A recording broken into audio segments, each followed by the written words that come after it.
dear students. Today we are going to discuss the practicals of paper 503 Molecular Biology and Bioengineering. In this practical list, we are going to discuss today the first practical of isolation of RNA. Now we all are aware about the word isolation. What is isolation? You are having something already with you, but you want to separate out, segregate out something from that. That is isolation, right? Isolation of RNA. Now let us come to know about the word RNA. What is RNA?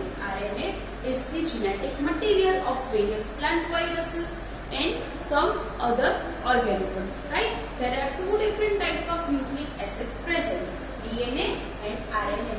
Here we are going to study how we can separate out the RNA from a particular organism. So to begin with the practical, we always start with the principle of the practical, that how this is going to work. First, here we are going to use the yeast cells, right? Yeast cells are used so that we can easily take out the RNA from the cells. Now yeast cells are homogenized. Homogenized means mixing equally with the phenol solution. What is the role of phenol over here? It will dissociate the nucleic acid. So yeast will be containing both DNA and RNA.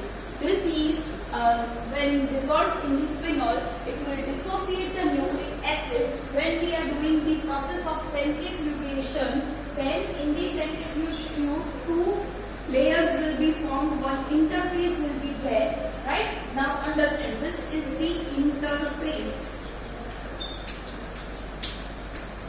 So whatever there will be interface, the below part, it will be containing DNA due to heavier intensity or heavier density, and the upper aqueous part will contain denatured proteins and RNA. Then when further treatment with the various chemicals it will be given and centrifugation will occur, then you can take out or you will get the solution containing RNA. Then this RNA can be further used for the estimation process. So I hope you all got clear with the principle. In short, again I am just repeating, RNA, for isolation of the RNA, yeast cells needs to be homogenized with the phenol that will dissociate the nucleic acid. There are chances that in the contamination form, when you are going to extract the RNA, certain proteins or certain polysaccharides may appear. Rest, DNA will be settled down in the solution. Now, what are the materials which we require for performing this practicals? So, first thing we will require, that is the yeast cells. These instruments which we require are the centrifuge. Then we require colorimeter. We require phenol solution, diethyl ether, potassium acetate, absolute ethanol, various test tubes, centrifuge tubes, pipettes, distilled water, incubator, refrigerator. These are our basic requirements which we require for performing these practical. Now, how we are going to perform this practical? So for that, we are going to take one test tube and we are going to suspend the yeast cells in particular test tube along with the phenol, right? So we will take 3 grams of dry yeast powder and then we will add 12 ml of distilled water and we will incubate it for 15 minutes at 37 degrees Celsius temperature. So for that reason we require the incubator. Then we will add 16 ml of the phenol solution. After addition of the phenol solution, we will stir the suspension for 30 minutes and we will keep it as it is for at room temperature. And then we are going to take that solution and we are going to do the centrifugation. How we are going to centrifuge it? At 3000 rpm for 15 minutes. In this particular practical, we are always going to use 3000 rpm and time will be 15 minutes. Then we have to take out the upper aqueous solution from the centrifuge tube and transfer it, right? And then we have to add 0.2 ml of the potassium acetate solution. After that, we need to add 4 ml of the cold absolute ethanol ethanol. Why here we are using absolute ethanol? Because whenever alcohol is being added to some certain nucleic acids, it will start getting dissociated. To precipitate out the RNA, and we will keep it overnight in the refrigerator. So this practical actually will take 2 days for the proper result, because then we have to do the incubation of the 24 hours. Then again, after refrigerating for 24 hours, next day we have to collect the tubes. Then we have to again re-centrifuge it for again 3000 rpm at 15 degrees. Then we need to discard the supernatant. Now whatever the upper part will be there, that is termed as supernatant.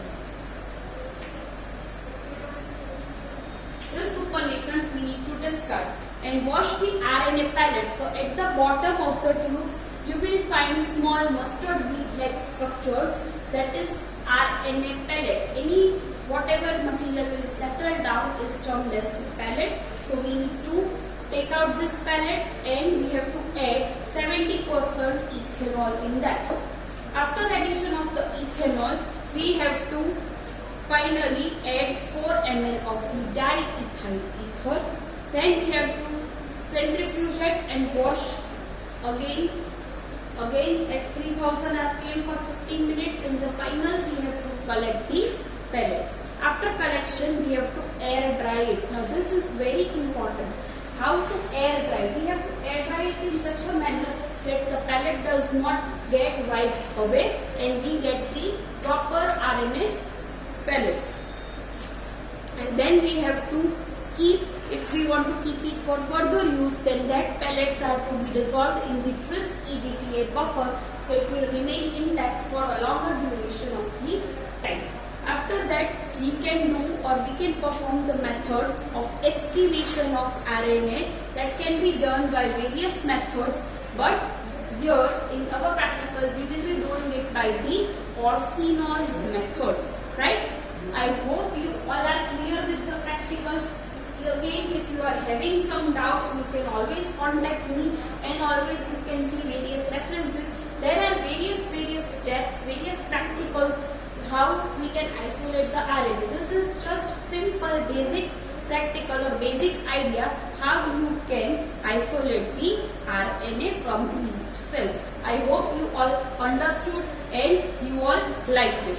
Right? Now let us see the instruments, which instruments can be used for performing this practicals. Clear?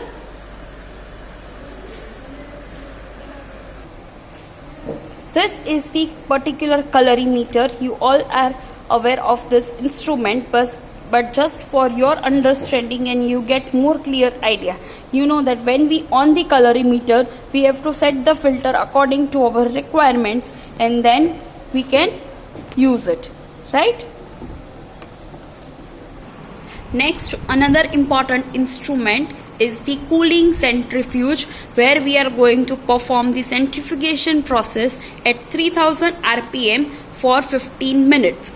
This instrument works of course on the electricity. We have to open this, we have to place our tubes. When we will be performing various other experiments, we will be doing the process of the centrifugation, right? Just to make you aware how centrifuge looks, we are just observing the part of this instrument. Here a digital display will be there of our whatever data we have set. From this lead we will open it and we will place the centrifuge tubes and we will do the centrifugation. This is the cooling centrifuge, so it will take some time for our material to get the process, because temperature will receive, then again it will work for 15 minutes, right?